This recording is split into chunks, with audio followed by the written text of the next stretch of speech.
We are talking about who's going to be winning the Premier League title this season. And Arsenal is one of the teams, for sure what they have been doing, or maybe they are this season, they have to challenge for the Premier League title. We've seen how Jurgen Klopp's Liverpool are doing their things, and maybe they'll be challenging for the Premier League title.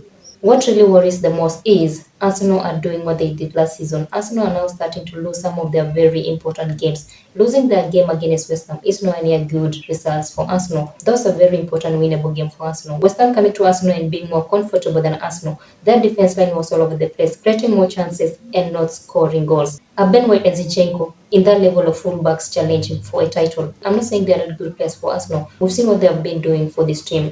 But my question is, are these two players in that level of fullbacks challenging for the title? Is Ben White in that level of maybe Manchester City's Kyle? Or maybe Arsenal should find a way of maybe fixing their defense line? Let us know what you think about Arsenal defense line at the comment section down below. Do you think they're good enough to challenge for the Premier League title?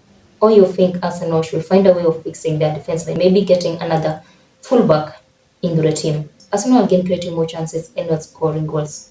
Is Nketiah and Jesus good enough to score enough goals for Arsenal for them to challenge for the Premier League title? And not just Premier League title. Arsenal is one of the teams that are really good this season, and maybe they should be challenging even for the Champions League. Do you think Jesus and Nketiah are good enough to score enough goals for Arsenal for them to be in that position or in that level of challenging titles, the same way Manchester City, Real Madrid, and these other teams are doing? Not managing to score a single goal against West Ham United is not good for Arsenal. Arsenal is one of these teams, they should be scoring goals, maybe in the first half, if possible, if they really had good striker in the team.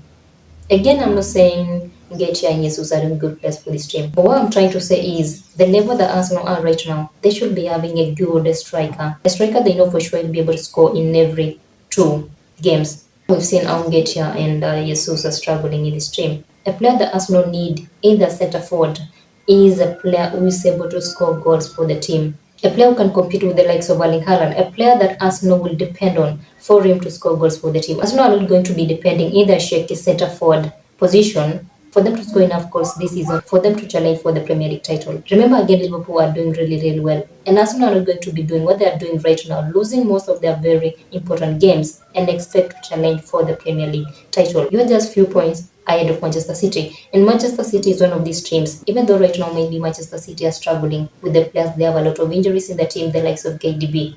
Manchester City is one of these teams, they can decide and win 12 or so games in a row. We saw KDB training the other day, and again Erling Haaland, which means these players will be joining the team in the next few days. And that will be a 360 turnaround for Manchester City. And after Manchester City winning 2 or 3 games, they'll be ahead of Arsenal. And that would be a big problem already for Arsenal. They'll be getting pressure from Jurgen Klopp's Liverpool and Pep Guardiola's Manchester City. Now tell me, do you think Arsenal will make it this season, or you think it will be another disappointment the same way it was last season? Remember this season, Liverpool are not struggling. Last season, Liverpool were nowhere to be seen around number 5 in the Premier League table. This season, Liverpool again are doing what it takes for them to challenge Pep Guardiola for the Premier League title. Will Arsenal manage the pressure from these 2 of the best managers in football? How is Arteta going to be fixing this team and make sure they'll be winning maybe 80% of their remaining games before the end of the season? Because that will be a chance for Arsenal to challenge for the Premier League title. But if Arsenal are going to be doing what they did in that game against West Ham United, I'm afraid, but I think Arsenal will not be challenging for the Premier League title again this season. This season's Arsenal team, of course, is one of the best teams, and we know they are much better than the way they were last season. Remember, they've signed the likes of Declan Rice into the team, having Dry as their goalkeeper, and again signing Jurriën Timber, one of the best defenders into the team. But last season, most of these Premier League teams were struggling. The likes of Liverpool, the likes of Aston Villa, the likes of West Ham. Right now, all these teams are doing really well, and that's one of the problems that Arsenal are facing. These teams are doing really well, and it is not easy for Arsenal. And it will not be easy for Arsenal unless they're really ready and ready to win most of their games for them to challenge for the Premier League title. In Arsenal midfield, Declan Rice should be having somebody next to him. I mean, somebody will be helping Declan Rice to do more of defending in the team, of which the defense line will be more safe. Trossard and Kai Havertz are more of forward-playing players, which leaves Declan Rice alone in the midfield with a lot to be done, which makes their midfield more open and they cannot control their game in the midfield. Let us know what you think about Arsenal performance at the comment section down below. And do you think Arsenal should be signing maybe new players in their team, or you think the players they have already are good enough to challenge for the Premier League title? And if you think they should be signing players in their team, Which positions do you think Arsenal should be fixing in this team?